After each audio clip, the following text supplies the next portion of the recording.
mighty Bulldogs. Hello and welcome to another episode of the Kennel NRL podcast. We've got people waiting today. We're live at 7:30 on the dot. We've been planning this to go live. We've been planning to try and go as early as possible. And I promise you guys, every single week moving forward, we'll be starting at 7:30 at this time. Hello and welcome to everyone that's already in. Good afternoon, good evening to Brian Dibb, to Jamie Teasdale, Eddie Abs, John Sard, Steve, Notorious A. Welcome to everybody that's watching. What a show we have in store for you today, guys. It's been a big week. It's been a big day. And do you know what? The dogs are absolutely flying. Dibbo, welcome. Welcome. Oh, that's just a catchy song. I love that song. We are the mighty Bulldogs. That's a really good one. We are the mighty Bulldogs. And John Sard starting off with $8 super chat. Thank you so much, John. You're a legend. John was on last week. It was such a mad guest. John will be coming back on very, very soon. It's always Normal get anxiety from big crowds. Nah, bro, he's just a salty dragon supporter. That's all he is. He's a salty dragon. They don't want to see the doggies go 6-0. That's what it was. Hey, I watched it at home. That was pretty good to watch, I'll tell you now. I told Dibbo, come to the game. Come to the game. I will pay for your ticket. Just come. Come to the game. And he did not want to come. And that's okay. That's okay. He's allowed to be salty. 6-0. Dogs are absolutely killing it. We know. It's all right, Dibbo. It's all right. You're going to have to be there sooner or later, brother. When we're winning the grand final, you're going to have to be right next to me. What do you reckon about that? You know what I'd love? St. What's George that? versus Canterbury grand final. That would be epic. Look, it would be epic, but I don't know if St. George are anywhere near it, brother. They are nowhere near a grand final. Doggies, Of we'll course talk about not, that soon. But the Dragons are nowhere near it. Of course not. Nowhere close. But, yeah, that would be awesome, man. That would be unreal. I think Sydney wants it. Look, I have to start off, and everybody in the comments, I'd love to hear what you guys think, right? But what a game, what a crowd! That was the biggest Bulldogs crowd I've ever experienced. I think the only, obviously I went to the grand final last year, and I went to the Eels semi-final in 2009, where it was like 75,000 plus, but that was more of an even split, right? There was maybe 50-50 Eels and Doggies fans, whatever, you could give 5-10% each way. On Friday, and everybody that was the game, please let me know. But on Friday, it was literally 90% Bulldogs. 90%. Like if you go onto the Kennel Podcast channel, I've got a vlog of the game day. You guys go have a look. It was literally all Bulldogs, and that's the juggernaut of the Bulldogs. And there's something I want to talk about a little bit later, and that is racism and all this shit that happens in the background from salty opposing fans. But I mean, what did you guys think? How did it look like on TV? It looked like Souths were nearly non-existent fans-wise. They let everyone down because if they rocked up, it would have definitely been a sellout. On TV, it probably looked about maybe 60,000 Dogs fans, 5,000 Souths fans. Honest truth. That's what it looked like. Souths are just non-existent. For a fan base that knew they were going to get smashed, but for a fan base that talks a lot of hot air, to not show up just shows what a cowardly fan base they are. They always talk it up, honestly. I know if you know you're going to cop a hiding, at least still rock up for a fan base that talks it up. Like in the borough, they had their little area called the borough. It was all right. They're loud for certain parts, but the Rabbitohs fans were very, very subdued. And, I thought that there would be more pride coming into this game. It's a Good Friday clash, and I think genuinely and generally, the Rabbitohs have had the wood on us when it comes to Good Friday. So if you saw my Good Friday video that I released last week, we've only won Good Friday, I think 4 or 5 times in the 14 years, and the Rabbitohs have dominated. And I thought that the Rabbitohs would have a little bit more faith, especially with Cody Walker being back, with Latrell playing at 6. I just thought there would be a bigger crowd, but it was disappointing that there wasn't a bigger crowd. And big shout out to Jamie Teasdale. You're absolutely a legend. He's just given us $10 super chat. The support from you guys it's just amazing. And we've got so much stuff planned. I don't know if you guys have been following our socials and stuff. We've been posting so much, but Jamie's an absolute legend.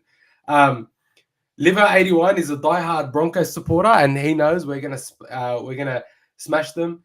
Honestly, Canterbury are deserved favourites. Like it's not even close. It shouldn't be like if you're a betting man, it shouldn't be $1.85, $1.95. If anything, it should be like $1.43 or $1.30 to like about $2.80, something like that. Like it shouldn't even be close. It's not close at the moment. But before we get into that, I just want to talk about that Rabbitohs game. I have to talk about a few things in that game. We've just gotten started on the crowd. And the one thing I need to point out very, very quickly is the Jai Arrow incident, right? So if you guys go to my socials, Facebook, Insta, TikTok, whatever, YouTube, there's a video of Jai Arrow absolutely exploding at a Bulldogs fan who's giving him a love heart. He's just literally doing these ones. That's all the Bulldogs fan was doing. The fan was not being rude. As far as I know, that he wasn't being racist. There was none of that because the police came to the fan, right? And they didn't find anything wrong. The fan did not get kicked out. What's interesting is if you watch the video, you can see John Sutton, Rabbitohs legend and current trainer. He's looking at the Doggies fan and he's looking at Jai Arrow's face and he's laughing. He's laughing at Jai Arrow and the way Jai Arrow is reacting because he knew that the Bulldogs fan was not doing anything wrong. He was just pissing Jai Arrow off. And look, if you came into a Good Friday game as a Rabbitohs player, right, and you got absolutely smashed, right? You got absolutely smashed by the Bulldogs. You're still getting smashed. Yep. Right? And then the fan comes up to you and gives you one of these ones and blows you kisses, as Eddie Abs is mentioning in the comments. I'd be pretty salty too. I'd be pretty dirty, right? So I thought it was really funny, and it's the type of banter I'm here for. If you can't even blow kisses and annoy a player when you pay good money to get good tickets next to the players, what are we even going to the game for? Right? I know there's, Doggies fans are this, Doggies fans are that, but I don't actually think that the fans did anything wrong. And, there was 65,000 loud, as we said, 60,000 Doggies supporters. And I don't even think there were that many, I didn't actually hear of any big issues other than Jai Arrow throwing a tantrum. Dibbo, what do you think as an external fan, as a sort of a third party? Look, even on weekend footy, for those that play amateur or semi-professional, it's a big no-no to go engage the fans. Focus on your game, no matter how much abuse they hold. Focus on the game. You got to be professional, especially the fact that he's a professional.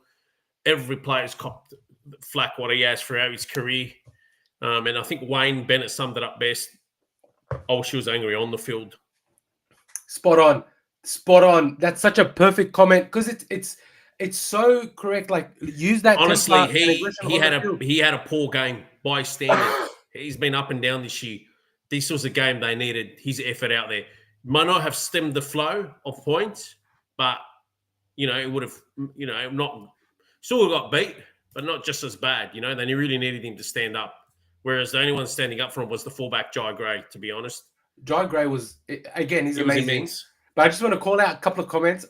This one by Dogs of War, Broken Arrow. Well done. Excellent comment. I love it.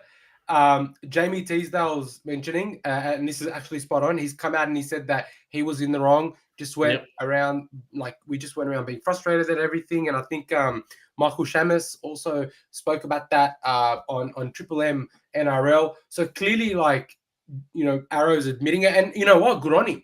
I got to admit, takes courage to say, you know what, I was in the wrong. And for me, much respect, bro. You came out, admitted you were wrong. The fans got the best of you. And you know what? This is what's going to happen to every single team. And honestly, I can imagine the Bulldogs' average crowd attendance being over 35,000 because this is what's going to happen every single game. And can you imagine, the King's birthday game against the Eels? I reckon we'll break the 65,000 mark because the Parramatta Eels fans, are a big fan base. They are quite vocal, very parochial, and the Eels had a great win, right? When do you guys got them next? I think in 6 weeks. Nice. If they string about 4 or 5 wins, and you guys are going still like strong as what he's done, and they win 4 or 5 out of 6, and they're sitting in the top 8. I expect that 65,000 crowd to be beat. I expect and Norm Eater's just mentioning what I was talking about. There's all the racist Facebooks in Facebook comments. I don't give them airtime. They're just salty. Look, I don't either, right? But when you're like, for example, on that one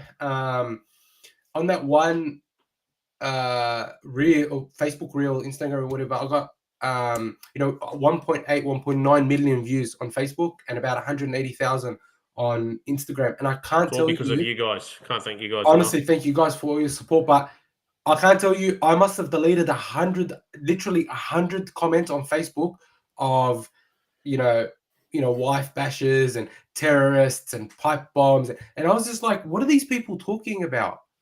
It frustrated. And, I was thinking of making a little sort of compilation of all the racist comments that people were throwing at us in the comments, just to show the problem. And I have to call this out. Like, Jairo was having a tantrum and no one actually said anything to him. Can you imagine how someone like Latrell feels, how Inglis felt, how a lot of these Indigenous players feel when they get the racial slurs thrown at them all the time?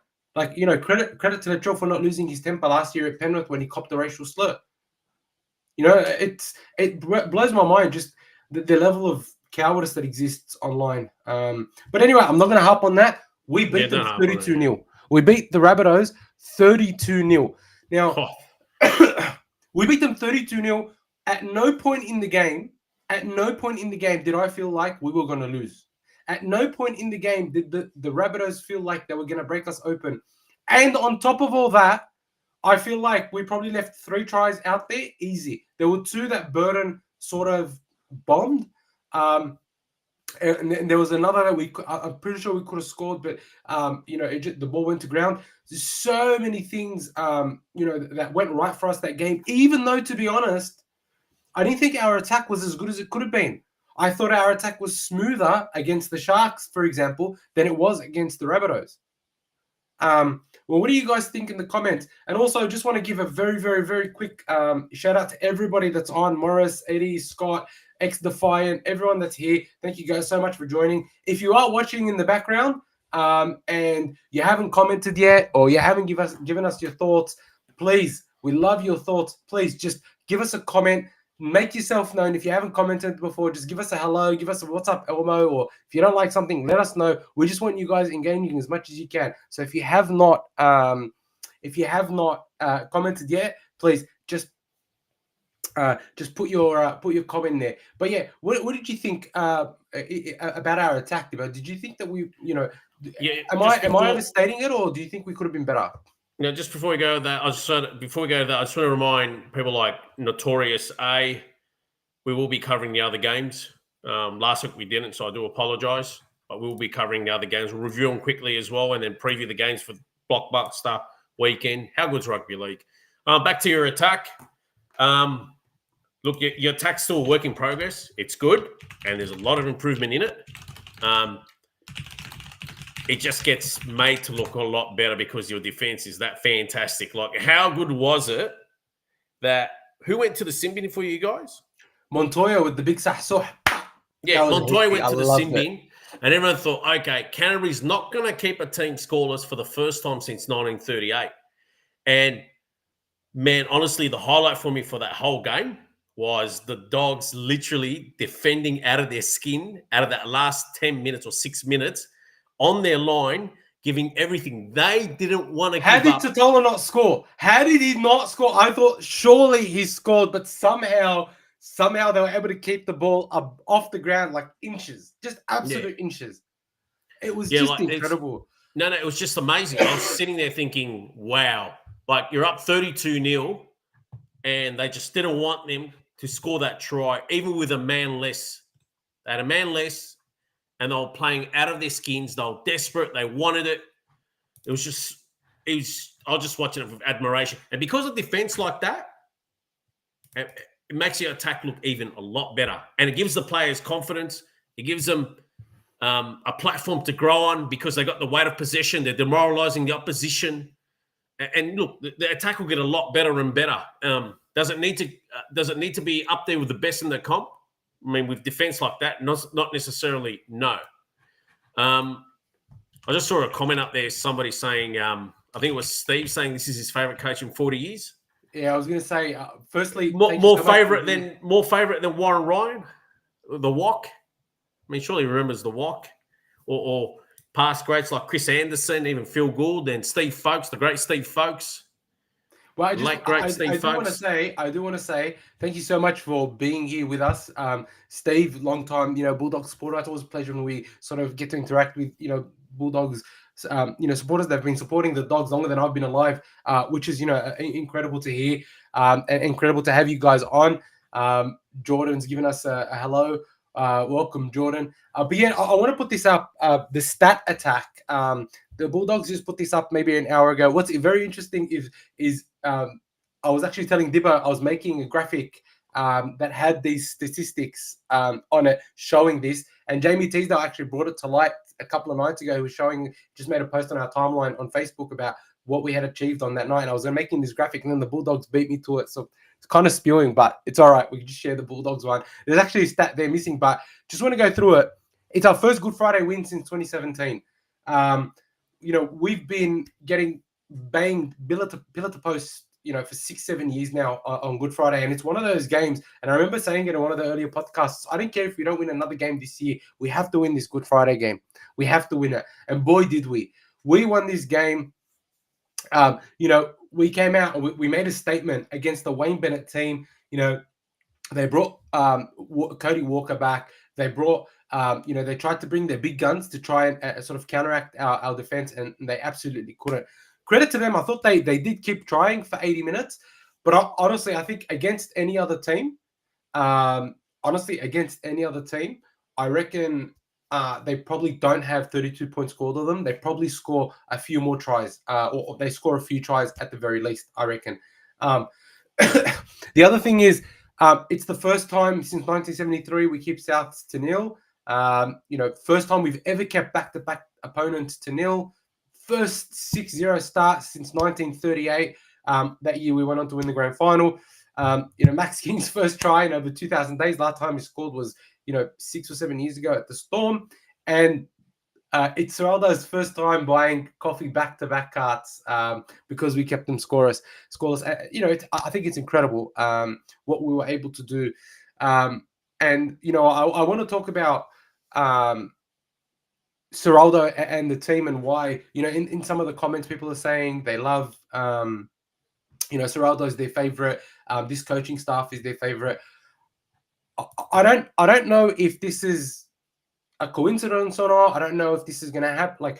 But I think what it comes down to, why people love Seraldo at the moment so much, is because the turnaround is so huge.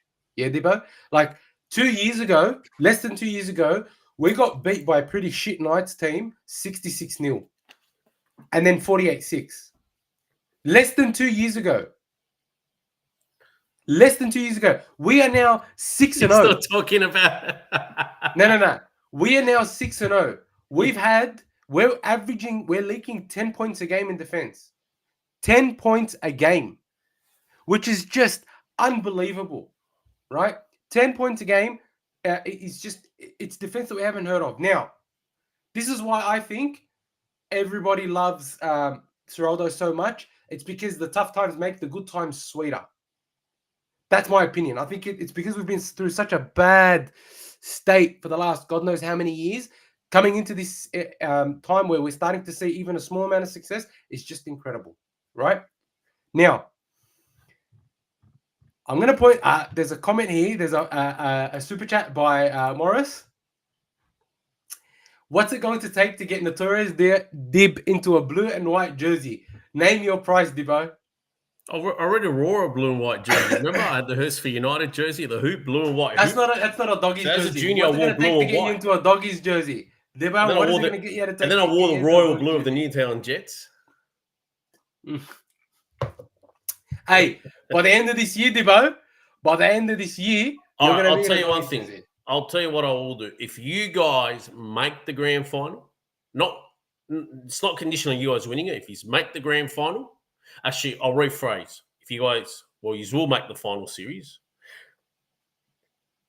All right, 2 conditions. Dragons don't make it and Canterbury make the finals, then I'll Yeah. wear the blue and white. The other condition is the Dragons make it, then I only wear a jersey if the Dogs make the grand final. What if the On Dogs and condition the Dragons Dragons don't grand make it either. final? Maras has asked a good question. He said, Maras is Mugas. asking, yeah, Maras is asking, can we keep the intensity in defense all year, guys? It's going to be very Yes. hard. I'll tell you why. This is just my opinion, but you guys are going to really hate this or disagree. But does everyone think the Dogs are already playing at their peak? No, nowhere near. In defense, not in attack. Okay. I know. I'm going to tell you something. I don't think they can improve more than what they're doing. I think you may agree, you may disagree, but here's the thing, right? Have they shown us all their bag of tricks? No. So there is no bag of Morris, tricks. by the way, thank you. I just You're a legend, Morris. But no. I have to tell you something. With defense, it's not tricks. It's not flashy plays. This is the thing about defense, and this is the thing that people keep saying. People have keep Dogs saying, hit their peak? Because when the finals come, you got to lift another level. Do they have that in them? Yes, they do. In attack, you can only play because here's the thing. A couple of things I want to talk about. Number one, you can only play as good as your opposition needs you to play. Right? So you look at Melbourne, for example, they were putting in what they needed to do, right, to get the results. Yeah? They got themselves lulled into a false sense of security. The Dolphins come out, smash them. But if we see better attack, our defense will be able to adapt because defense doesn't change, effort doesn't leave. It's not like we're just going to stop having the effort areas. That's the first thing. The second thing is that we're rotating our bench and rotating our players quite a bit. So Kikau and Burton hadn't played for 4 weeks or 5 weeks, right? The other thing is, right, we've got Todd, Hayes, Sam Hughes still to come back. You know, even if we needed to, we can dip into like Lipoi Hipoi. Underhill hasn't yet been tested. We've got Moran, who's not playing first grade. We've got Daniel Saluka Fafita, who's not playing first grade. So, no, I don't think we're going to get fatigued because I think that we've got the depth. The third thing I want to make mention of is, why doesn't anyone ask Melbourne if they're going to get fatigued? They've been up the top in the top 4 for what, 20 years? Why doesn't anyone ask them if they're going to get fatigued? I've given up them, honestly. I've given up on them crashing and burning. Panthers won the grand final 4 years in a row, 5 grand finals in a row, and no one said, hey, are they going to get fatigued? Hey, are they going to do this? Hey, are they going to do that? Do you know why? Because they're that good. And I'm willing to bet and I'm willing to put my money where my mouth is and say that we are that good. We really are that good. And it's not a matter of, like, it's not a phase. It's not like the Dogs are going through a phase. Right? We're not going through a phase. This is the Bulldogs. And so we need to come to terms with this is how good we are and this is our team. Right? You know, Jamie's made a really good point. He says state of origin will test us, if anything. So I don't want to pivot away from the Rabbitohs game just yet, because that game was the most satisfying win I've had in a very, very long time. You do not understand. Like, there was a Paul Rabbitohs guy in the beginning. He was with his son, and he he didn't have his Rabbitohs jersey on. He put it on as soon as he came because he was at the Easter show or whatever. And then I looked at him and I said, "Hey, bro, you guys are gonna get smashed. Don't wear it." Don't wear your jersey. He just looked at me and he laughed. There was some great banter and interaction with some Rabbitohs fans. I do want to call out on YouTube. I put up a video just detailing the history of the Black Friday clash, and I just want to call out someone who got very, very close to predicting it. We actually, I just put up another video right now called the Kennel Fan TV. I will tell you guys a little bit about that, but essentially it was me just doing interviews with different people and different fans outside the game, and it was very interesting because there were some people that did guess the score like 0, but someone, let me just quickly, someone called 32 or 40 nil. Actually, it was Rivalry 79. His score was 32-6. Rivalry 79 in the YouTube comments predicted 32-6, which I thought, yeah, well done. That was a very, very, very good call. So yeah, look, I think the Bulldogs are flying. I think we've got so much, so much going on now. Any final thoughts, by the way, in the comments, please drop them. I want to talk about Origin Hope. Have the Dogs peaked? Do they have any other tricks of shot their sleeve? No any. We'll find out in weeks. We'll find out in months to come. They have not, and I think we're going to keep getting better, and people are going to keep doubting us. Because here's the thing: all the comments on YouTube, all the comments on Facebook, all the comments on Instagram and on TikTok, we've faced no one. We've done nothing. We haven't this. We haven't that. Well, you know what? You can only perform as much as you need.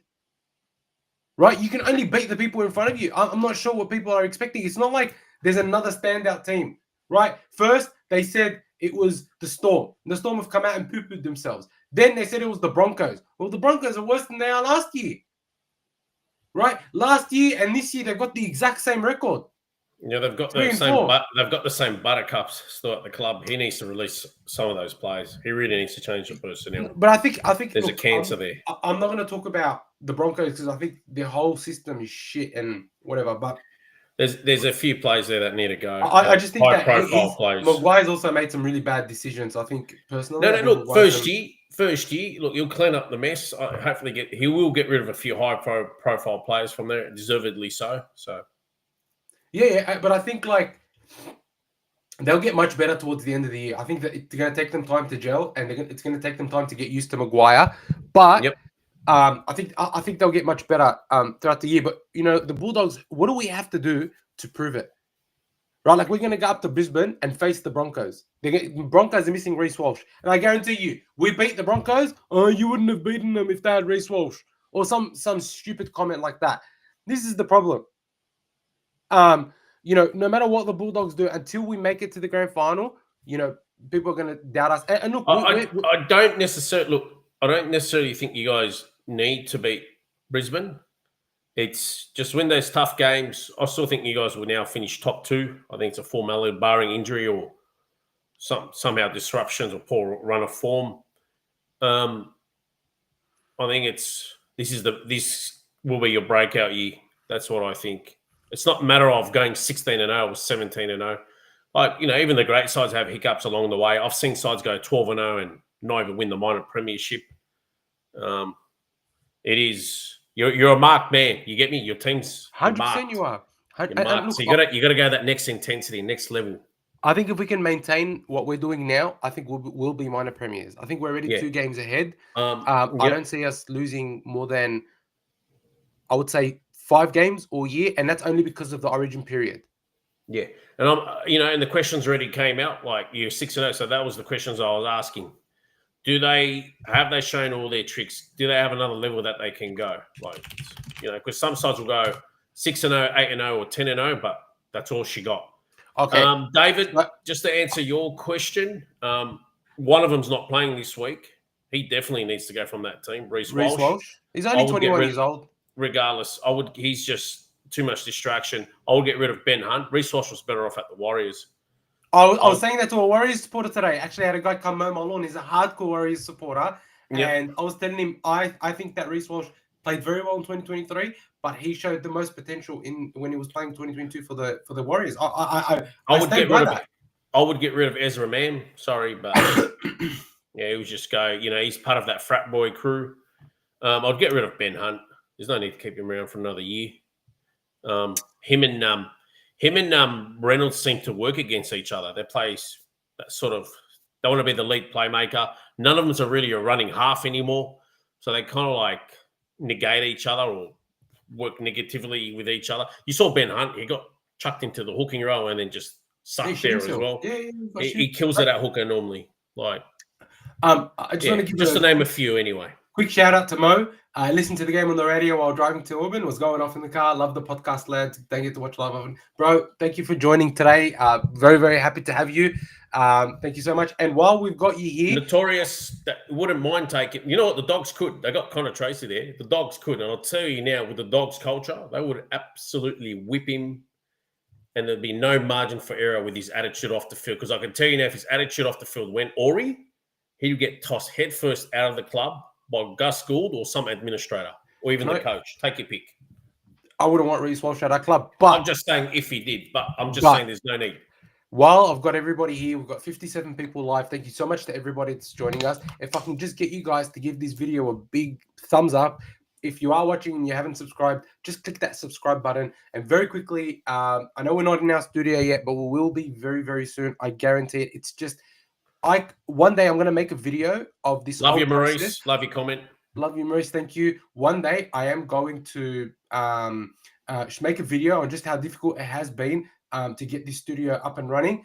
But if you do want to support us, you can become a member on the podcast, right? It's like $6 a month, and it's just sort of the cost of a coffee. Just helps us to continue to pay for all the content that we produce and everything that we do. So if you guys can do that, that'd be great. If not, just give us a thumbs up. Please be sure to subscribe. If you do like our content, if you do like what we're doing, just, share it with your mates, share it with everyone that loves footy. Thank you so much for all your support. There are some comments coming through. There's a lot of, would the Dogs take Walsh? I mean, I don't think we would. Ezra Mann will do better than Hunt. Maybe Walsh is a cancer so full of himself. I think it's a bit harsh. Maurice Collins just responding to some of the stuff about the supporters. It's a great comment. Bulldog supporters are from a lot of different backgrounds. I hope that nobody discriminates against us based on background, unless there are a couple of sandwiches short of a picnic. I think there are a couple of sandwiches and a few drinks short of a picnic, unfortunately. And that was X-Defiance update saying that Ben Hunt's performance against the Warriors was the worst of his career. I absolutely agree. Look, what I want to talk about in terms of improvement, I think what's very interesting is that I think that when you look at improvement, everyone thinks that improvement is just like a linear scale of bad to good. And I sort of want to flip that on its head a little bit because of the way that I'm seeing Seraldo plan his games, and the way I'm seeing Jason Taylor planning the attack. It's not just that you're here, you want to get there in terms of bad and good. It's more also about being able to adapt to individual teams. So if you want to look at the Rabbitohs game, right, 4 of the 5 tries were scored by props, right? 4 of the 5 tries were scored by props. We weren't spreading the ball and trying to do the long spreads. We were going straight through the middle, and that was clearly the plan because you had King score, Curran score, Preston score. Who else scored? I don't even remember who else it was that scored. But the plan was to go through the middle, and we went through them. We broke down the front door. 5 tries, right? Yeah. To either side of the post. Now, you look at other teams like the Sharks. The Sharks, we went wide. It was clear. We went wide. And Zatar is saying 16 of our tries this year have been by forwards, where I think only 11 or 12 have been by outside backs. So I think that improvement isn't just linear. It's not just, hey, go from A to B. It's about being able to not only defend consistently, but being able to adapt to every single potential attacking weapon that you need or attacking plan that you need to make sure that you're successful. So I think, we still have so much in us. And the truth is, I don't think we've been tested yet. The Bulldogs have not yet been tested. Whether you want to admit it or not, the Bulldogs at defense hasn't yet really been tested. We leaked 44 points in the first 2 weeks, and since then we've only let in 14. You know what really impressed me, and Elmo is a hoarder, because I sent Elmo exclusive footage of the Dogs training today in the rain, and Elmo didn't go and share it because he's such a hoarder. He all wants it for himself. But you know what the Dogs were doing for their training run? Defensive drills, not your standard defensive drills, actually quite different to something I've seen. A lot of it was one-on-one. A lot of it was one-on-one and front-on tackling. And then there was a bit of scramble on the sides. like straight away. They just kept the side scoreless to 0. And then the first training session they have, or might have been their second, but this morning in the rain is defensive drills. In the rain. In the rain. He's not negating it. I think it's storming up in Brisbane on Thursday, I think. Yeah, so, it just shows the level of intensity and commitment that the Bulldogs have to ensuring that we're not giving up or we're not resting on our laurels, because every new game is going to be a new challenge. And look, I can guarantee you. Yep. Sorry, I can guarantee you that that Ben Hunt's going to come out and try and have a good game. I guarantee you that Cobbo is going to try and prove himself at fullback. Levi Mariner's going to be a lot to handle. Yeah. But their edge defense is very poor. The Broncos' edge defense is that's right. Scott Wood, the City squad. But yeah, their edge defense is really, really poor. And I don't think. And before we get into before we start getting to the Broncos game, the refs gave us some good calls against the Rabbitohs. But to be honest, I think that someone kept saying, "Oh, the refs gave you the rub of the green." They didn't give us. It was a flattering scoreline. I don't know what rub of green they're talking about. Yeah, the South fans are starting to sound like Roosters fans. It's not about them anymore. They both suck, because Roosters got walloped by 30 plus as well, and we're blaming the ref. Well, their coach went in the post-match presser, attacked the refs, didn't cop a fine. No surprises there. They are the golden child, but they are now both realizing how irrelevant they're going to be, hopefully for the foreseeable future. For a long time, both clubs, and they're blaming the refs despite losing by 30. I can understand bringing that argument out if you lose by a try or less than 2 tries, but to lose by 5+ tries when the opposition also could have scored more points on you is just sounding like a broken record, which is good. Shows both clubs are on their way out, hopefully permanently. And I want to talk a little bit about Origin. What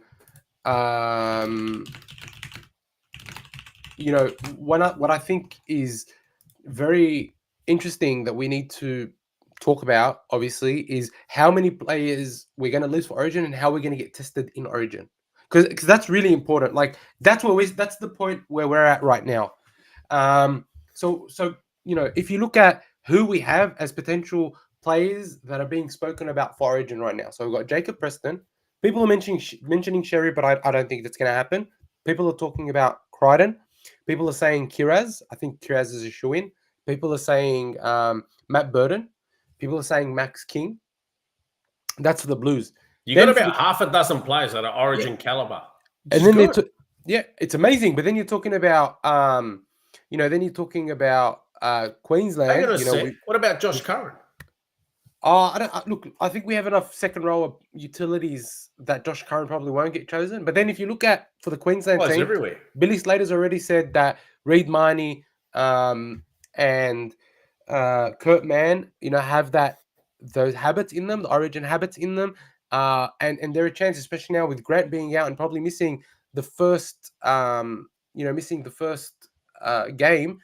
We may have 3 or 4 players missing. Nathan Fitzner, I genuinely think that Kiraz will be the winger. I think Kiraz will be on the wing. Lomax will be out. To'o, I'm not sure if he'll be back in time. So he's got to be one of them. The other winger, if Turbo's back, but you probably, I don't know, you'd want to maybe have someone like Bostock there. But if you want experience, you can have just Tutu there. Expect Laurie Daly to stuff it up and choose someone from left field to play. Always. But Kiraz he's a big fan of Kiraz. I think everybody's a big fan of Kiraz. I think Marnie is a strong chance to be at least on the bench. He knows that he can do a job. I think that Billy Slater knows that he can do a job, and I think he'll be great.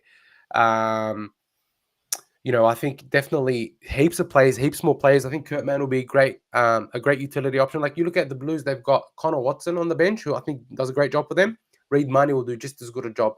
And it'll be great to see Reid, Wade Egan, good shout. Plays out every week. Might not get into the team, but good shout.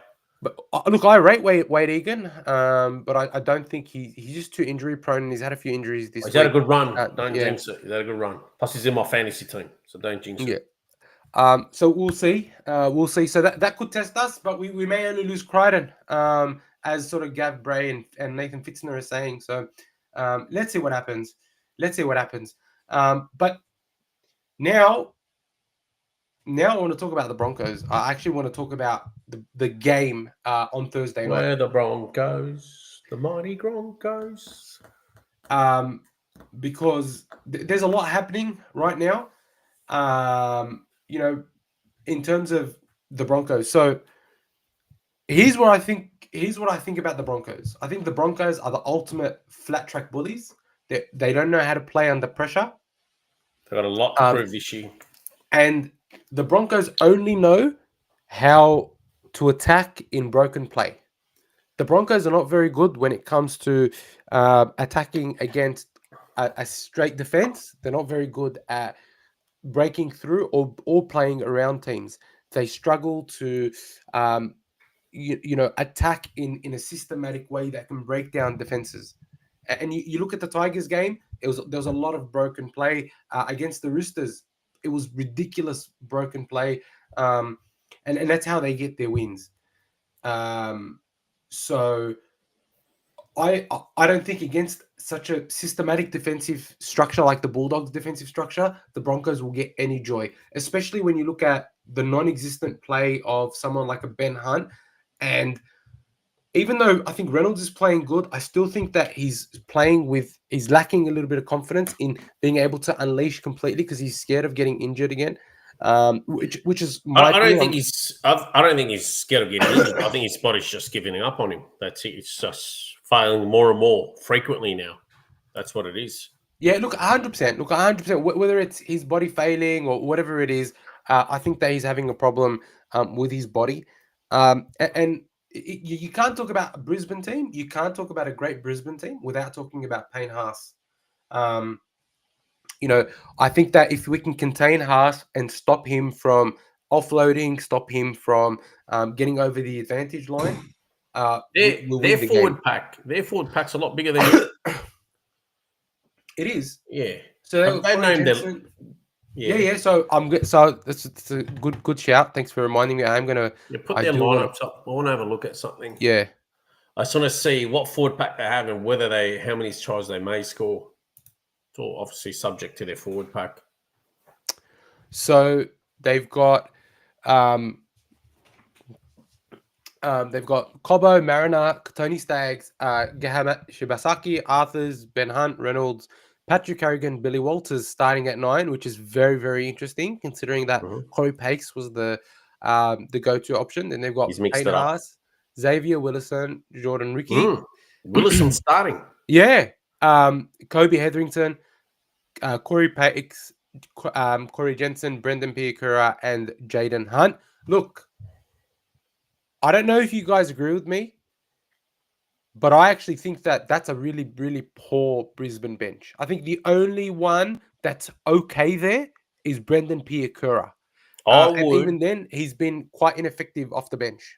I would actually take Jaden Hunt out and put Ben Tikura in there. He's a giant. Yeah, Ben Tikura is huge. I think that if the Broncos want to be successful or they want to get better, what I would do is I would move Carrigan back to lock. I would start Corey Jensen alongside Payne Haas, and then I would. Yeah, you're right. I'd either bring Martin Tapa'u or Ben Tikura onto the bench. I think that they're one prop forward of being effective. I think Kobe Hetherington was good for 1 or 2 games, and Madge is stuck with him. And so I think that this week will be a tough one. So Zatar is saying that, the game plan is to go through the front door. I actually disagree. I think that the Broncos have really poor edge defense, and I think that the plan will be to, kill them on the edges like we did last year. I think Sherry and Critter to have really, really good games. I think Kiraz is going to play out of his skin. That's what I think. I think that we're going to go up the middle and then we're going to spread, as opposed to the Rabbitohs where we kept trying to break through the front door.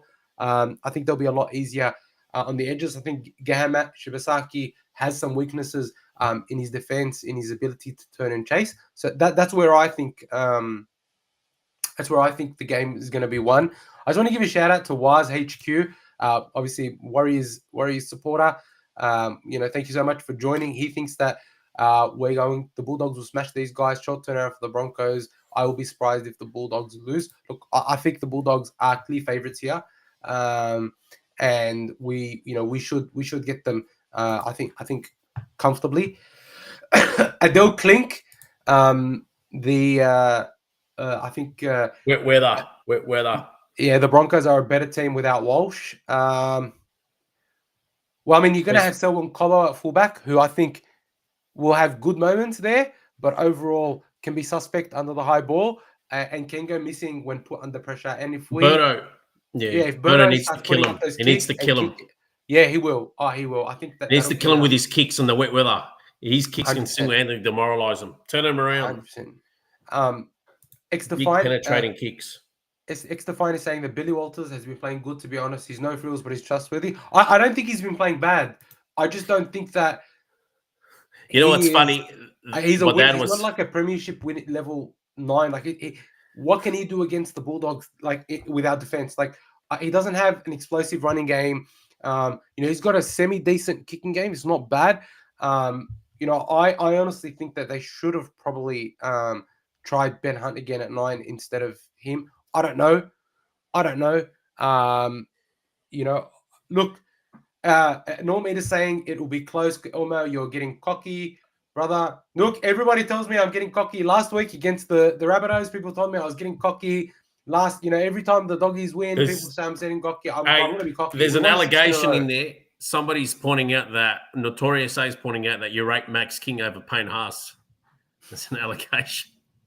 Look, he's put the question to you. Do you rate Max King over Payne Haas? I'm gonna put this out as explicitly and as unabashedly as I can. Max King is the best prop we've No. Payne Haas is a whole different beast. The best prop we've ever seen. I know that the stats say that Glenn Lazarus is the best prop we've ever seen. Three premierships, 3 different teams. I agree. Right? It's going to be hard to match that. No, he's way better than Glenn It's going to be hard to match that. More athletic. In the era that we're playing right now, for Payne Haas to do what he does in this current era, I find it hard to see how any prop will match Payne Haas at the moment. I will say, though, we are blessed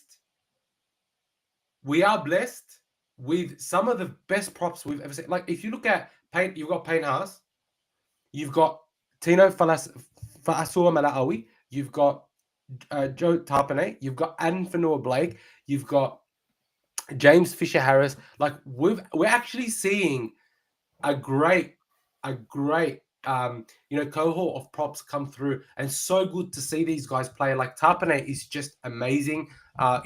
Tino, really, you look at Tino's up there with Payne Haas. I don't care what anyone says. Tino makes a big difference to the Titans team, and it's just a shame that Des has lost all his coaching ability, because I rate Tino very highly. I think Tino's incredible. And you know what's funny? I remember a couple of years ago, people were like, "Oh, Carrigan's better than Payne Haas, or Carrigan's going to be better than Payne Haas." Carrigan isn't even half of Payne Haas. That's the truth. Good player, yeah, Carrigan. Look, he's a good player, but he's nowhere near Payne Haas. Let's be real. And also, just quickly, while I have you guys, we've got 55 people live online. Please, if you have not clicked like, please click like the video, press subscribe, share this live so other people can join us and join in the chat. Thank you so much for being here. We love you guys. We've still got so much more to discuss. Now, I want to talk about our team. Our team is largely unchanged from the Rabbitohs, other than, unfortunately, Jack Todd does drop out because he did break his hand. He'll be out for 8 to 10 weeks. Honestly, I thought Jack Todd was starting to kill it. He was definitely showing his capability. He's got that. He's tall. He's strong. Oh my God! Sorry. Before I go on, I have to say, well done to Notorious A, Terrell May. How can we forget how good Terrell May has been? The starting front row for the Blues is going to be Haas and Terrell May. Terrell May, I have to ask you guys, did the Bulldogs miss out when we didn't sign Terrell May? Because I can tell you for a fact that after the Roosters let him go, he came to the Dogs, and the Dogs didn't want him. What happened there? I don't know what happened, but apparently the Dogs weren't interested, right? Yeah. Sorry, David, we'll get to it, but tell me, did the Bulldogs miss a beat by not signing? 100%. Like, I look at him and say the Dragons missed the beat by not signing it. Well, not that it was going to go there, but Look, they I tried don't know what happens with the Dragons, bro. The Dragons never seem to be able to sign anyone decent. Like, can't they market the South Coast, live the lifestyle on the South Coast of people? I don't get it. What does that pub team do down there? How do they market themselves? I'm not sure. Oh, we're a pub team. Look, here's some raffles. Is how they market themselves or something. It's just ridiculous. He's been phenomenal for the Tigers, and I hate the fact he's gone to the Tigers because that club does not deserve him. He's been the best player. Honestly, I reckon he's been the best player for the Tigers every single week. Every single week. He's probably been the best forward the last couple of weeks as well for any club. Do you reckon he's been better than Payne Haas? The last couple of weeks, he's shaded him just. Last 2 or 3 Really? weeks. Yeah. Because don't forget the Broncos have lost as well. And Haas still was good. He can only do as much as he can. He wasn't getting much support from his team. It was still immense, but I think Terrell May shaded him the last 2 or 3 weeks. Yeah, Terrell May's been great. I just want to mention, David Loud mentioned that Gus Gould mentioned on his podcast that there was an agreement until something happened. That was before he re-signed with the Roosters the first time, not after the Roosters let him go. So yeah, there was something that happened. There was something that went wrong. I don't know what it was. But I just think that we could have signed him. We could have had him for this year. And we would have been absolute, like, can you imagine King and King and Terrell May starting for us? And look, it's interesting. Like, we haven't even played Sam Hughes yet, who I think was starting to get into some good form. Where is Sam? He was injured. Comes back in a couple of weeks. Wow. But yeah, he was starting last year. On the Bulldogs team, same starting team. Burton's there. Kickout's there in the 11. Preston's there in 12. Harry Hayes is back. And then on the bench, Harry Hayes comes back in for Jack Todd. Not a bad that swap. Is fantastic. I think I do prefer Todd because he's a bit of a bigger body, and I think he gets over the advantage on a little bit better than Harry Hayes. Is that the first time? Is that the first time Luke Smith's been named in the 23? No, Luke Smith's been named in the 23 quite a few times. I think he's even been 18th man at one point. Ah, okay. Yep. Yeah. So, I mean, I reckon Harry Hayes is still touch and go because they did say he'd be out for 2 to 3 weeks with his foot injury. So, I mean, we may see Daniel Saluka Fafita come in. I don't know. Maybe Blake Taff again on the bench. Look, I don't think so. But there's a chance that it's not just it's not Harry Hayes, just seeing on how his foot goes. But I look at, for example, Marcelo Montoya, because I've got to be really honest here. I remember when we signed Marcelo Montoya back to the club, I sort of didn't understand why we had re-signed Marcelo Montoya. I thought, Wilson's better. We should just play with Wilson. And I'll be honest with you, I think Marcelo Montoya has been fantastic. Agreed. He's been non-stop. Like, he's averaging close to 200 meters a game. His defense is impenetrable. That's the one thing that I think has been also very, very good, is that his defense has been so good for us. Like, him out there is just hasn't really let in any tries. He's been so solid, takes, the hardest runs. And, I got to eat humble pie. He's fantastic. He's very, very good. And then Josh Curran, like, if you look at Josh Curran, he's not a prop. The bloke's not a prop. He's playing prop, plays big minutes, makes massive meters, big tackles. It's just one of those things for me where I think, like, it's just the coach and the system just pulling all, pulling out all the potential of every single player again and again. And I just think it's it's remarkable. And then you've got the bench. Our bench is a bit small, but interestingly, I don't think their bench is huge either. And I do think that we have an advantage on the bench. I think Kurt Mann's going to come in there, and with with the tiring pack, he will just start running rings around them, especially with Willison starting. I think Willison is very, very big boy. And I reckon it's better he starts. No, but I do think that he will get tired. Like if I know he's not expected to play 80 minutes because he'll swap him with Brendan Pikura. But that does leave them like a prop short, because then technically they've only got Carrigan, Haas, and Jensen as props. And I don't know. I don't think that's a good move for them, because I don't think they're fit. And then you've got Selwyn Cobbo at the back. If Burton's putting up some bombs, I guarantee you he'll miss one or two. And it's just about 100%. Critter being on top of him. Contesting the ball. I don't want to get too ahead of myself, but I reckon that the Broncos will struggle to score more than 14 points against us. We're averaging 10 points a game. I reckon they'll struggle to score 14. I think Burton can single-handedly almost decide this game. If it's raining, he puts up his towering bombs. That's one thing. Another thing is he's got the long kicking game. So maybe on the third or fourth, he can boom it long, turn the Broncos team around. Oh, 100%. And in the wet, you get bogged down. So if he pins them down to their 10 or 20, they're going to have a nightmare trying to run out from there. And, that will decide the territory. and obviously, like in the rain, running's harder. It's more muddy. It's very interesting, right? Like to see how we approach it. Again, I don't know what the game plan is, but I do think that we will. Oh, actually, because it's wet, we might go through the middle, as Zartan was saying. I'm not, I just think that we can, if we go up the middle, I think we can tire them out. If we go to the sides, I don't think they have I don't think they have good edge defense to stop us out, especially with the likes of Sherry, who I think is in great form. Dibbo, how do you think the Bulldogs win this one? How the Dogs go? Yeah. Jeez, it's a tough one. It's wet. It's a tough game to pick. It's wet. That threw a spanner in the works.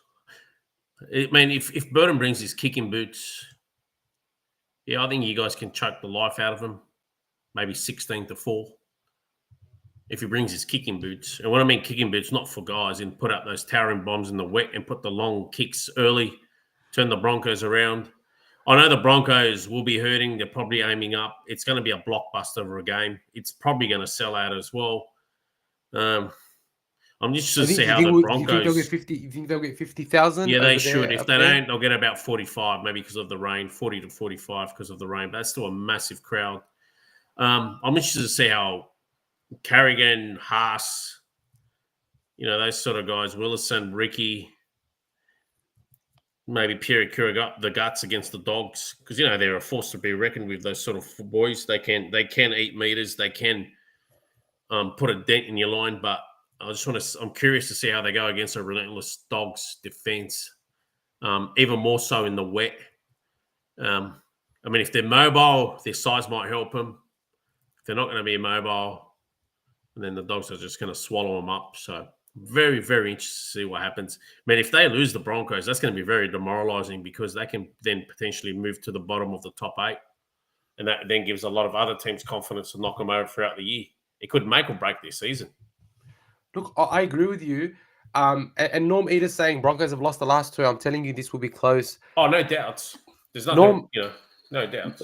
Norm, I don't disagree with what you're saying. But what I think has happened this year is that the Broncos haven't shown that they're good enough to avenge 2 losses in a row. Does that make sense, Dibbo? Like, if they're the Melbourne Storm, they lose that big game to the Dolphins, the very next week they're going to come out and kill it. What round is this? This is round 8. But the Broncos haven't proven themselves. They haven't proven themselves as a team that can come back and avenge their losses. Round 8. It is early, but based on their track record for the first 2 months, they've been now piss poor. They've lost 3 times. They lost to Canberra.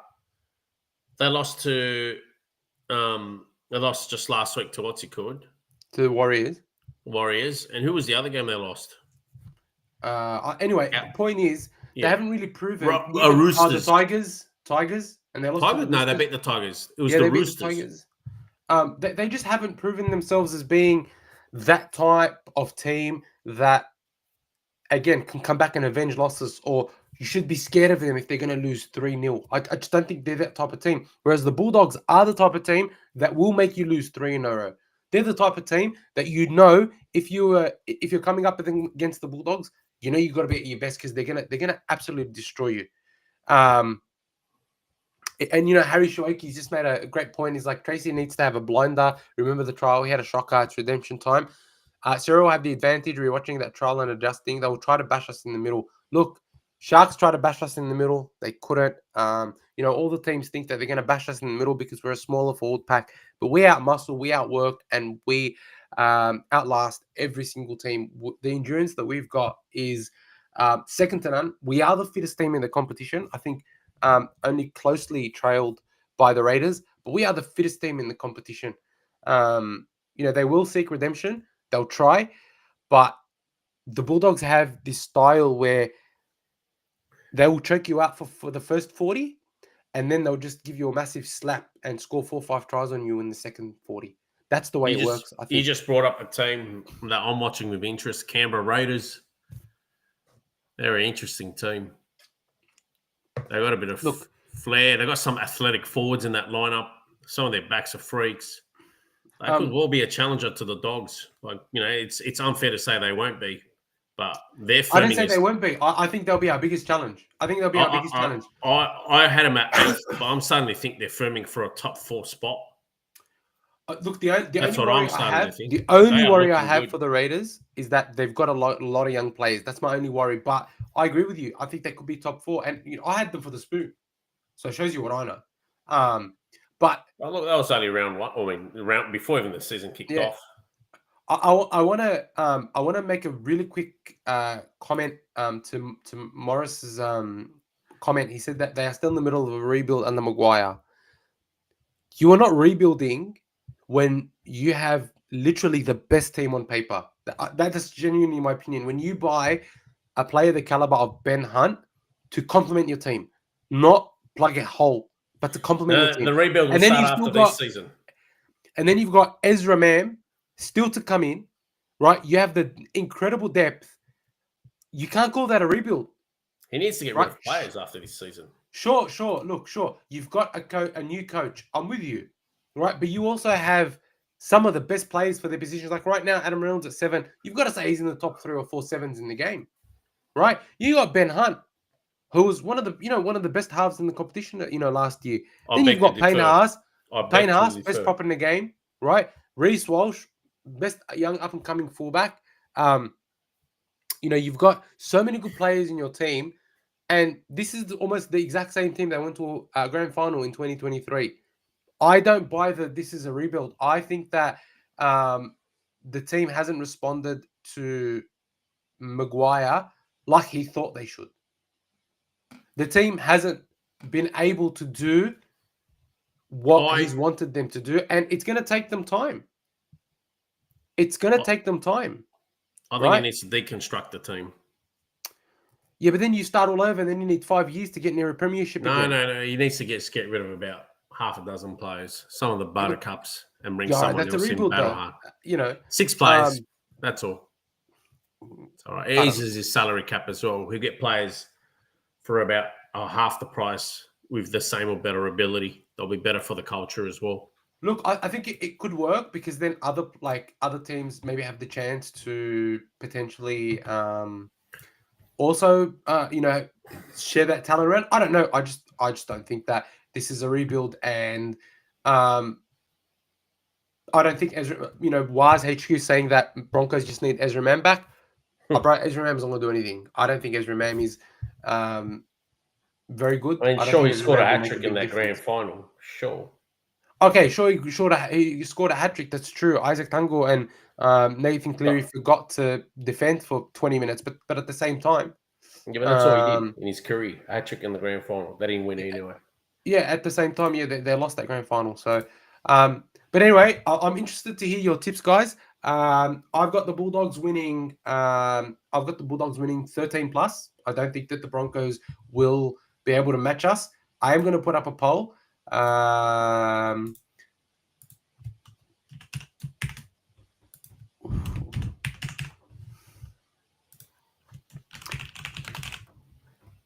How much will the Bulldogs win by? Just be sure to give me your option in the poll. Leave what you think the score will be in the comments, just so that I know what you guys think we can discuss. I think that the Bulldogs will probably win 34-12, maybe 34-14. I think we'll put on a lot on them, and they won't be able to attack very good. Harry, I think Sam Hughes, Harry Shoeki is just asking, when is Sam Hughes back, boys? I think Sam Hughes will be back in 2 to 3 weeks, maybe earlier than that. I don't think that they're going to have to rush him back, thankfully, with with Daniel Suluka Fafita and stuff like that. I do think that we may see Underhill debut in the next 3 to 4 weeks as well. I think he'll be a cracker to have debut as well, just to show what depth we have in the props. Absolutely. So yeah, I think that the Bulldogs will win. Yeah, 34-14 or 34-12, something like that. I don't think it will be close for the first half, but in the second half, I think the Bulldogs run away with it. And I think for me, player of the match is going to be it's going to be an interesting one, but I actually think it's going to be Jacob Kiraz. I think Jacob Kiraz is getting better and better every single week, and the way that he played last week, that try he scored up for Tili Tupanua, the energy that he runs back with, it's just so infectious. And as a Bulldogs fan, just seeing the way he plays, I think is just remarkable. Norm Eder thinks Dogs 16, Donkeys 10. Eddie Abs is saying Dogs 22, Donkeys 6. Jamie Teasdale is saying 30-8 to the Bulldogs. Timothy Gray, Bulldogs 20, Broncos 8. Interested to hear what you think was HQ. What do you think the Bulldogs score will be? B Massive's made a great point, actually. He said that the Dogs will only lose if they beat themselves, and I agree with that. I don't think that the Broncos can beat the Bulldogs in and of themselves. Scott Wood, Dogs 30-10. So yeah, look, I'm very confident with the Dogs playing well this weekend. I know it's starting to sound cocky, but I don't really care. I think the Bulldogs have earned their cockiness, in my honest opinion. And if you don't like it, as they say in Arabic, go smack your head into a wall, because I think the Bulldogs have earned their cockiness. Dibbo, give me your tips and your man of the match. I'm going to go. I mean, Brisbane are going to really dig themselves out of a hole. So the Dogs are deserved favourites for this game. I'm going to go the Dogs 26 and Brisbane's going to be 18 because they're at home. My man of the match will be a gentleman called Bronson Sherry. Wow. I think he'll crash over with a double out wide, potentially a hat-trick, but I'm going to go for the double. I think Bronson Sherry in the end will be the difference. He's a good player. He's hard to handle close to the line. He's a big body. He's a big body. So just quickly, big question. Scott Wood thinks that the Broncos. B Massive thinks that the Broncos won't score any points. Reese thinks that the Broncos won't score any points. A couple of other people think that the Broncos won't score any points. Do we think the Bulldogs can keep the Broncos scoreless? No. No? Not at Suncorp. Not at Suncorp. Yeah? You reckon the Broncos will score? I think the wet will. I don't know. I think the wet helps the Broncos. Those forward they got, some of those guys can move. Yeah, I agree. Some of those forwards. They've got some big forwards that can motor. I think that will help them. But they got some guys that can't defend for shit. Yeah. I'm just curious to see how. I don't know. Like this guy, I'm curious to see how he's going to go because he could be very bad or he could be very good. So and Cobbo. I'm just curious to see. Yeah, I hope he doesn't have a bad game, but it's just got the hallmarks of him having a bad game. It's raining. It's at home. They're coming off like 3 losses in 4 games or something like that. Burton's got that towering kick. It's wet. He was lazy last week as well. Cobbo, very lazy against the Warriors. Matter of fact, he's been lazy half the games this year. That's not a good return for someone that's played State of Origin. Well, he can be very damaging returning the ball from fullback, so I hope he has a cracking game for his sake because he does have a lot of talent. It's whether he wants to turn up on that day. So I'm curious to see how he goes. Kick out to put on a lot of pressure on him. Hey, how about this, guys? Everybody in the chat right now, everybody listening. How about this? If the Bulldogs win and win well, I want everybody to send the video, record a video of yourselves doing these ones, and I'll compile it together and I'll share it on our socials, and I'll tag the Broncos and all the Broncos podcasts and supporter socials. How about that? Tell me, guys. Put it in the tell me yes or no. If we win, when we win, I want everybody to send me a video of us doing these ones, and then I'll compile it all together and I'll send it out. Shane Haynes still going? Shane Haynes not still reffing? No, he's not. What do you guys reckon? Should we do that just to run amok on him? Harry Shawake is saying that Connor Tracy to have a good game, make up for his poor performance. I actually I resonate with that. I think Connor Tracy has been fantastic, to be honest, and I think he's that good now that it's expected of him to run 200 meters. It's expected of him to do just amazing things. Just run 30 times a game, make all the tackles, catch all the high balls, just be where it needs to be. He's great positioning. So I think like he's always going to have a good game. Whether he stands out, I don't know, but I think he'll have a great game either way. But I do think that our backline is going to have a big game, especially in the wet. I think our forwards are going to do a great game. I think our forwards will do a great job because I'm very, very, very, very interested to see how these Broncos will respond to adversity. But again, I don't see us losing. So yeah, all right. Oh, we've got people in the comments saying that they'll do it. Excellent. I'll put out a call on social media. If the Bulldogs win Thursday night, I'll put it out there. I'll tell you guys to send it in to me. I'll clip them all together. I'll snip them. I'll put the stupid song behind it, and we'll just share it. And we'll do a bit of taunting of the Broncos faithful. No, all in good fun. I think that this is the type of banter that we're allowed to and probably should enjoy as fans. I'm just checking who the ref is. Shane Hayne, according to one of our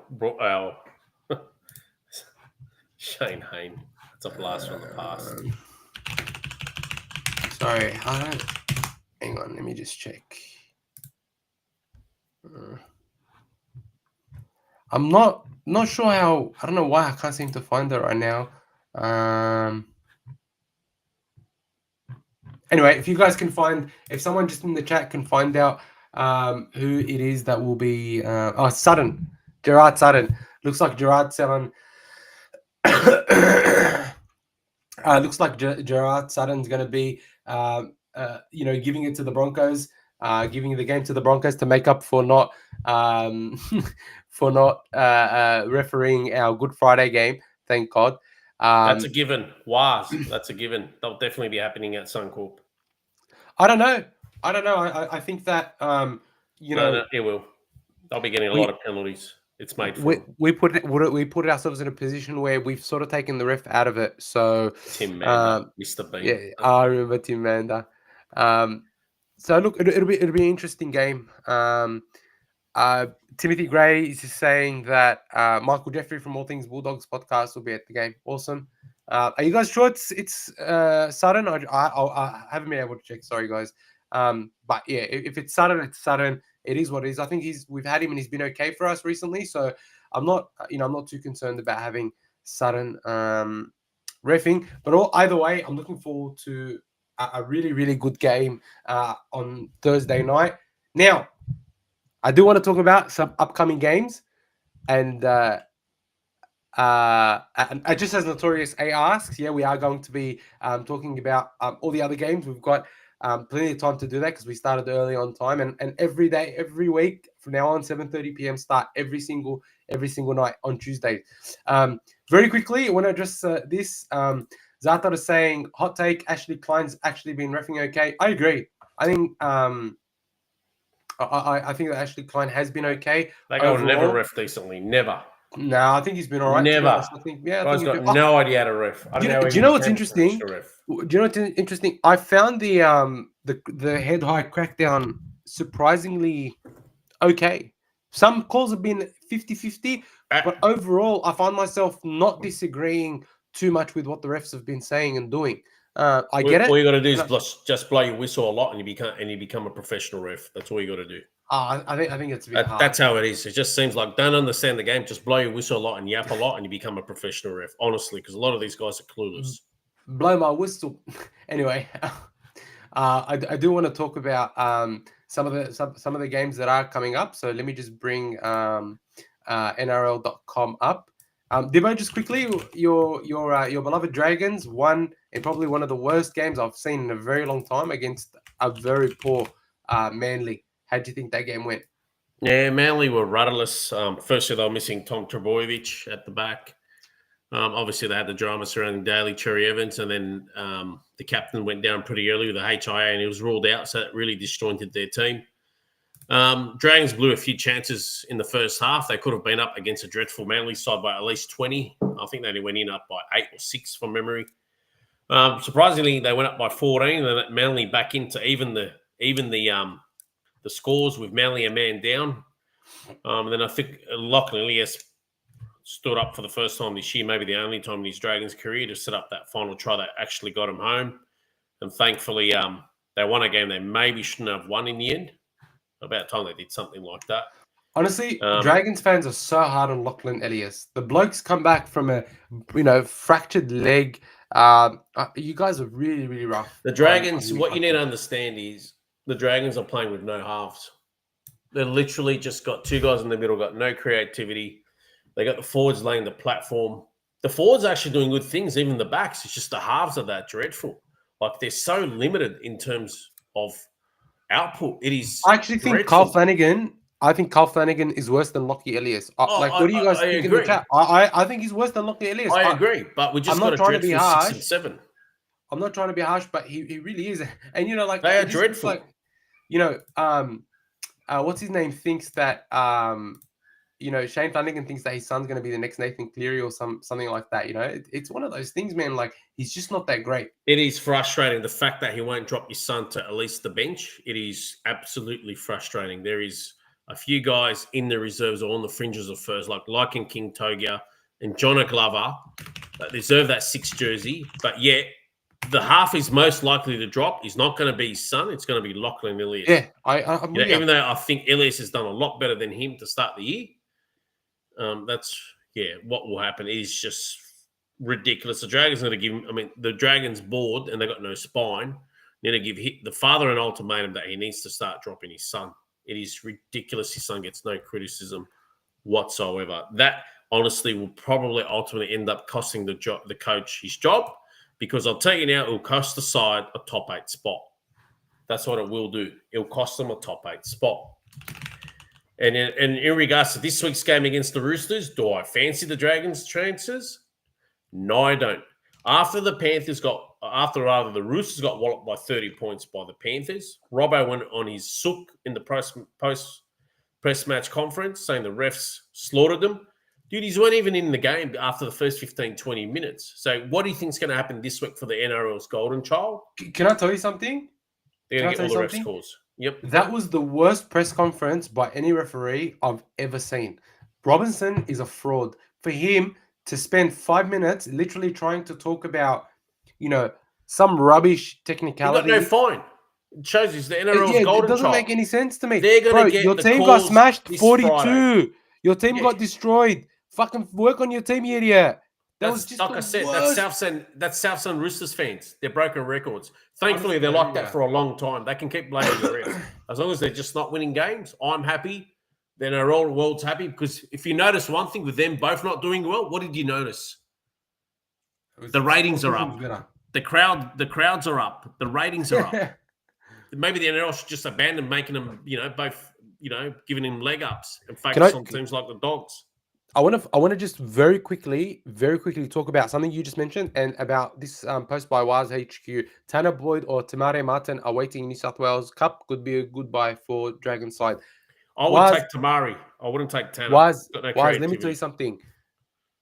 Tamari Martin should be in your halves over Chanel Harris-Tavita.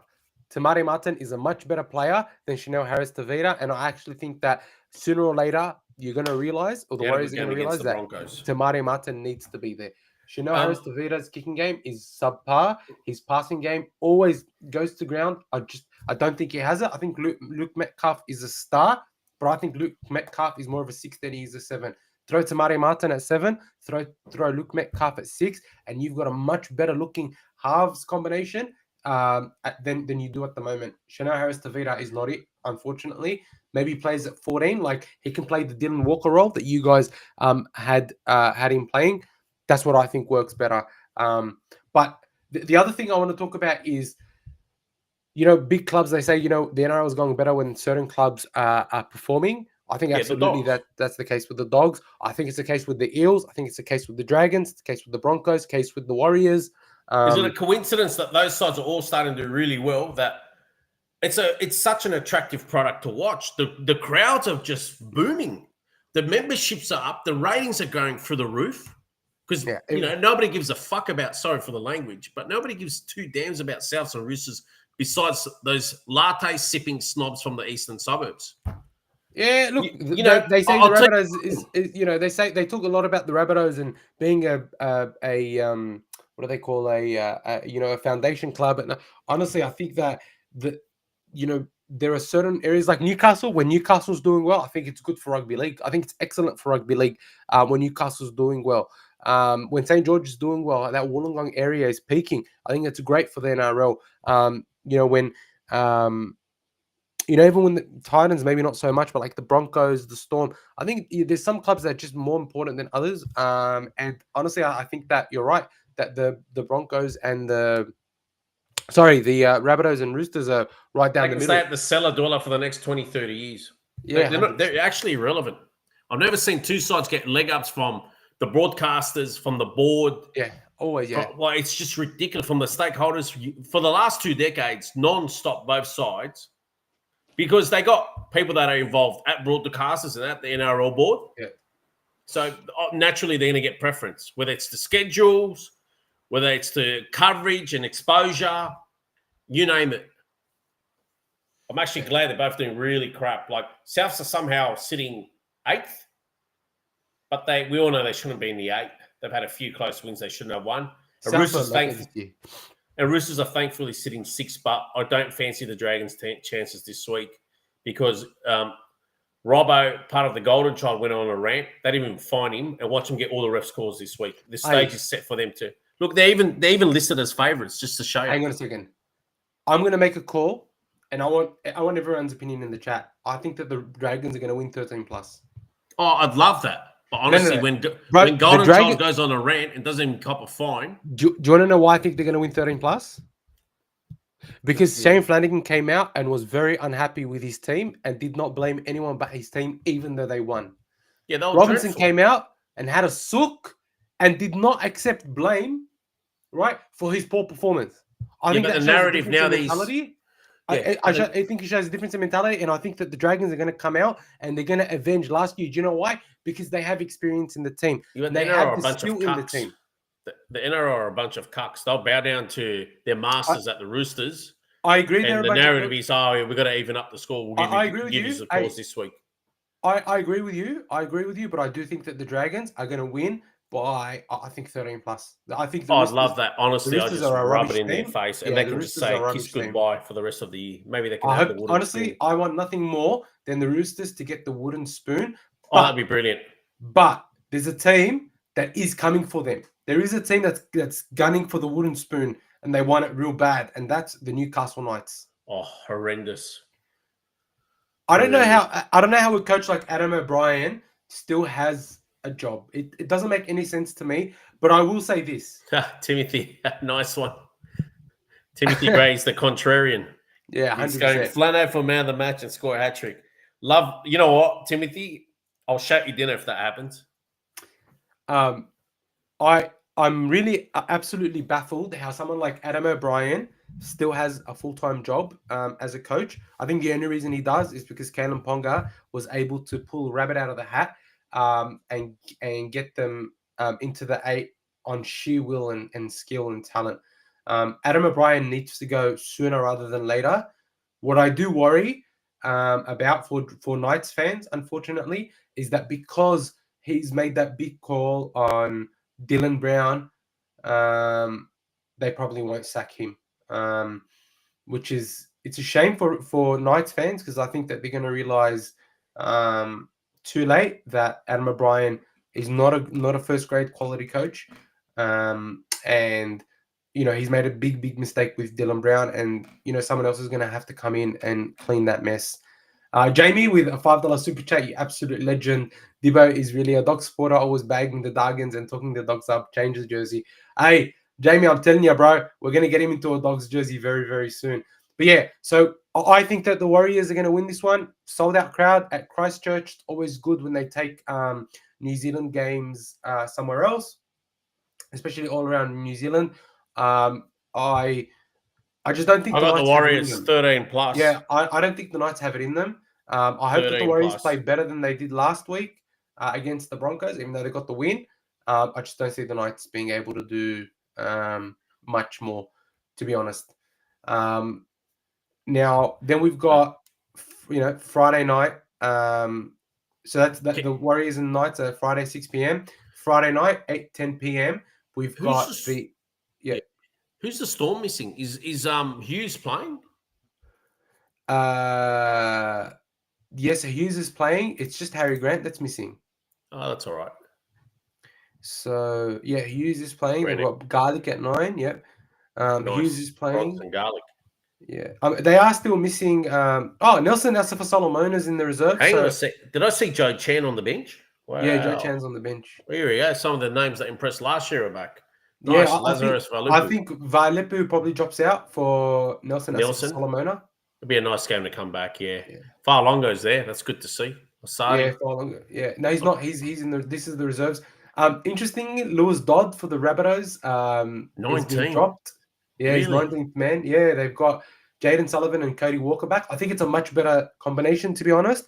I think Jaden Sullivan is really playing good in the Rabbitohs under Wayne Bennett. What is very interesting though is that Jai Gray's 14. Wayne Bennett, as you can say what you want about him, but he recognizes talent, and the fact that he's got Jai Gray at 14, I think is brilliant. I think Jai Gray does not deserve to be dropped. He can't be fullback. Pardon? Something. He's got something. He's trying something. He needs a win desperately. Look, I don't think it's odd. I think that with Jaden Sullivan coming back, naturally Latrell needs to go to fullback, and I think Jai Gray is the perfect number 14. He's the perfect number 14. Yeah. And I think he has to be in first grade somewhere. So I think it's a great call. Honestly, I think it's great having Jai Gray there. I think he's a talent of the future. But I do think Melbourne take this one out. I say 24-16 to the Storm. Well, I'll go 30 to 34-12. I want to give a shout out to George V. Moosing. He's watching from Perth, so thanks for jumping on. Hey, welcome, George. Thank you so much for joining, man. I'm not sure if you've been on before, but if you haven't, welcome. If you have been on before, thanks for coming back, man. Really, really love it. Thank you so much. Feel free to leave your tips in the chat, in the discussion, so we see where you're going. Timothy Gray saying Storm 38, Souths 4. Eddie Ab saying Latrell is a myth. I'll be honest with you, Latrell is one of my favorite players in the competition. I love him. I think that he's looking good this year. He's had to play 5'8", which I don't think is his position at all. I think Latrell is not a myth. On form, he will destroy a lot of teams. But he needs to be either fullback or center. So I'm glad that he's there. I do think that Storm will win. Levy thinks that Souths are going to win. Look, I wouldn't be surprised after the performance yesterday from the last week from the Storm. If Souths win, I wouldn't be surprised. Levy, are you a South supporter? If you are, welcome. Thank you so much for joining. Thanks, Levi. And it's a shame. Then we've got. It's a shame what we did to you guys on Friday. But then we've got on the Saturday 5:30 p.m. game, Cowboys and Titans at Queensland. Cowboys by 16. I think Cowboys coming off a bye. They generally don't Cowboys by perform very 16. well. Gold Coast dreadful. Gold Coast are dreadful. I'm going to say I think if Foreign's back, let me just see I think Foreign is back. If Foreign is back, no, they've got Tom Weaver. Yeah, okay, fair enough. Yeah, I really want to say. Look, I'm going to stick with my gut. I'm going to go Titans by 8. I'm going to go Titans in a close one. Even though it is at Queensland Country Bank Stadium, I do think that Titans have had 2 poor games. It's going to be Titans to do a good game. So I'm going to say Titans by 6 or 8. Very, very close one. Then we've got the Panthers and the Seagulls at CommBank Stadium. I'm going to go Penrith by 12. Well, I mean, Tom Trbojevic is back. That was a good bounce back last week. I was pleasing to see. It was. I think that Manly will play very well with Tom back. I just hope they haven't rushed him back again. I don't know. It's going to be a close one, to be honest. I think it'll be a close one. They've got Maverick Guy on the bench there, which I think is a good move. I'm going to go... I don't know. I'm going to go... I'm going to go Panthers by 10. I'm going to go Panthers by 10 only because I think the whole DCE thing is still playing on their minds. I'm going to go Panthers by 10. What do you think, Dibbo? No, I've gone Panthers by 12 already. I think, look, I know Manly's got a lot of speed in its back line, but, yeah, they just had a dreadful loss to the Dragons. They're missing a few players in the forwards now. This is going to be a cracking game. Yeah, wow. I reckon it's going to be a very, very good game. This is match of the round for me. Canberra versus the Dolphins. Yeah. Wow. This is a hard one to tip, but I'm going to go with the Dolphins. I think that they're going to try and maintain that momentum that they had, that they developed by beating the Storm. And if it'll be an upset, I do think that Raiders are deservedly favourites. I get the feeling that the Raiders will win, but I do want to tip the Dolphins just because they're on a bit of a tear. I think Isaiah Katoa he's an incredible young 7. Joe Tapani is there. Corey Horsburgh's still playing well. Matty Nicholson's having a good season. Hudson Young's playing out of his skin. Look, it's going to be a tough one. Yeah, it's going to be a really tough one. I'm going to say Dolphins by 6. I know it's a contrarian take. No, it's not actually. It's actually a good take. Like they're both dangerous teams. By 6. I just want to give Canberra the benefit of the doubt and get them home by 8. Yeah, look, it's a cracking game. It's not a contrarian tip. It's actually a good shout. Like they deserve to be in the mix. Redcliffe. They had a slow start to the season. These last 3 weeks, they're sizzling. Yeah, it'll be such a good game to watch though on a Sunday afternoon. I think it'll be a great game. And then the last game will be the West Tigers and the Sharks. Leichhardt Oval, I'm going to say Tigers by 12. I'm going to go Sharkies by something like 12 or 14 points. Sharks. I don't know. The Sharks are... Sharks forever. Anyway. I'm going to go Tigers. I think it is a toss-up. Sharks have been okay. Tigers have been okay. Obviously, the big one is that Lachlan Galvin has been recalled to the team. I think it'll be a good performance. It's going to be a great battle in the forwards. Is Royce Hunt back? Yeah, Royce Hunt is on the bench. I was going to say... What happened last week? I'm not sure what happened. I think it was either suspended or I'm not sure what happened. But I think that the bench for the Tigers is really good. I also think the bench for the Sharks is fantastic. They're always Talakai, Hautapuha, Hazelton, Atkinson, great bench. I actually think it's been their bench that's been keeping him in a lot of games recently. But they do have a great forward pack as well. So yeah, they rotate their forward pack. Have you realised? Yeah, they do. One week you see Tapua starting, next week he's on the bench, and you think, well, the guy had a good game last week. Why is he on the bench all of a sudden? It's good. They rotate it. They got big depth, massive depth in their forward. So I do think it'll be a good game. I'm going to go Tigers to bounce back after that loss to the Eels by 6 points. It's going to be another close one. I don't think it'll be a blowout from any side. And then the Eels have the bye. So Much needed thankfully, buy. That could be off the bottom of the ladder by the end of this week. it's true, but it's good that we don't have to suffer through another Eels game. So, but, Oh, no, yeah. no. Truthfully, Their that fans must Tiger, be burning. bro, They that got no Tigers and part of Eels, Anzac Day that weekend. Tigers and Eels game was one of the best games I've watched in a very Oh, long cracking. time. The scoreline was flattering. Like, it should have been like 26-22 either way. But what Bro, it was a fantastic game. Mitchell Moses, like, if we want to talk Origin, honestly, it's hard to see how you leave Mitchell Moses out. Honestly, it's very hard to see how you leave Mitchell Moses out. Like, do you go with a Cleary Moses half combination? Cleary 7, Moses 6? Do you go Cleary Luai or Cleary Moses and Luai at 14 and drop Watson? I don't know, but honestly, it's one of those calls. It would be interesting to see what Laurie Daly does. I'm sure Laurie Daly will make the wrong move, as he always does. But Moses and Cleary at 6 and 7 with Haas, May, and potentially, Latrell Crichton in the centers, To'o Kiraz on the wing, Edwards at fullback, Reece Robson at 9. And then you've got Crichton, Martin, Yo, second row lock combination. And then you've just got a massive bench. I just think what an incredible New South Wales team we're going to have. We've got the right coach to shit the bed and lose it for us. But I just think that the depth that we've got is just You're so having great. nightmares. Bro, You are having nightmares. Laurie Daly honestly. is not great. Like, This guy. I don't think Laurie Daly is. I reckon we should do a live watch along for that State of Origin if it's in a state.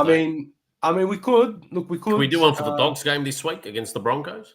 Not this week. I haven't got it set up for the watch along this week. I just want to see a reaction. Either you're going to be furious or you're going to be saying, "I told you so." No, I'm sure I'm going to be very, very happy, very, very excited. Mitchell Moses, four try assists. That last one probably doesn't even count as a try assist. His defense was incredible. But look, the Eels look like a completely different team, which is good because it means that they're responding to their captain. But it's also bad because Moses is now their key man dependency, and if Moses was to go down or that he goes away for Origin, it means that the Eels are going to struggle. I don't know. It's very exciting. It's very, very exciting. I don't know. It's just, everything looks so good. Again, I think that the Dogs will win against the Broncos. And with that, I think we've come to the end of the show. Unless there's anything, any last messages from everyone in the chat, anything from you, Dibbo? I just want to give a shout out to Star Quinn, who's actually messaging us live from Johannesburg. Sorry, Cape Town. Wow. Thanks, Starquin, for being live with us. Where are our Bangladeshi accountants? Where are they today? Oh, please, from San Francisco. I think because daylight saving ruined them out. I checked it. It was funny you brought that up. They're from San Francisco. Oh my God. I looked at it, and I think daylight saving pushed them out from 5 hours to 7 hours or something. Like, the guy was actually fuming. Far out. He was fuming. He goes, like, now he used to get at 11, now it gets at like 1 in the morning or something. And he was fuming. And he was asking us if we could do it on a weekend instead. So moving forward, in the next few weeks, we might start doing 2 live streams. One will be a review, and then one will be a preview, so we can actually start doing more discussions. So we can preview the whole round, not just the Doggies game, and then we can review the whole round, not just the Doggies game. We'll be doing a hot take session where we get fans to send us their hot takes so we can discuss them. So we're changing things around. We're going to be getting a lot more active. We're going to be doing a lot more, and I'll also be releasing a lot more content. Please be sure to check it out. Again, please be sure to like this video if you haven't. Please click the subscribe button if you are looking in the background. We love you anyway. And thank you so much for your support. We appreciate every single member, every single subscriber, every single like that you guys give us. Especially big shout out to those who gave us the super chats today. Jamie Teasdale, Morris, John, thank you so much. We love you guys. Thank you for all your support. We'll do live watch alongs if it's something that you guys are interested in. We'll start organizing this. Thank you so much for everything, guys. We love you. We love your support. We love having you guys around. We appreciate it. We've had, 50 people watching the whole stream with us. We got up to about 62, 63 at one point. Thank you so much. If there's anything that you guys want to see from us, if there's any content you want us to create, if there's anything you want us to talk about, hit us up on Instagram at The Kennel Podcast. On X, we're at The Kennel, at the Kennel Forums. We're on Facebook, wherever. You can even send us comments here on YouTube, and we'll be able to copy.